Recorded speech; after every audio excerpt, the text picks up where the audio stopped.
നീയൊക്കെ രണ്ടാ A ഡിവിഷനിൽ പഠിക്കുന്ന അച്ഛനെ പിടിച്ച് അടിച്ചാ. അവരെണ്ണം ചോദിച്ചാൽ കൊടുത്തു. അവൻ ആരാന്നറിയോ? അവനായാലും നമുക്കുണ്ട്. നിനക്കൊക്കെ അവന്റെ ചേട്ടൻ ആരാന്നറിയോ? എന്റെ ചേട്ടനാ സിനിമ പറഞ്ഞോ? അതൊക്കെ പോട്ട് അവന്റെ ചേട്ടന്റെ കൂട്ടുകാരൻ ആരാന്നറിയോ?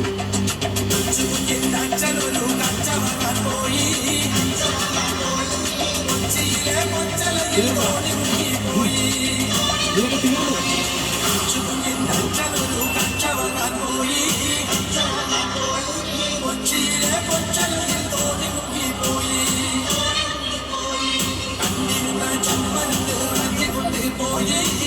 ആരാണ് അടിച്ചത്? എന്റെ പെങ്ങളെ പറയുന്ന ഇനിയാണ് അവന്. ആണോടാ? ഇല്ലമ്മ, സത്യമായിട്ട് എനിക്കൊന്നും അറിയത്തൊന്നുമില്ല. അങ്ങനെയാണ് സത്യം. നീ ഇവിടെ കൊണ്ട് നിർത്തി. ഇനി അവനെ തൊട്ടാ നീ എന്തിനാടാ നോക്കിക്കോ? ഒടിയുണ്ടോ? തൊട്ട് നോക്കാം പറയാ. എന്നാ തൊടും. തൊടട്ടെ.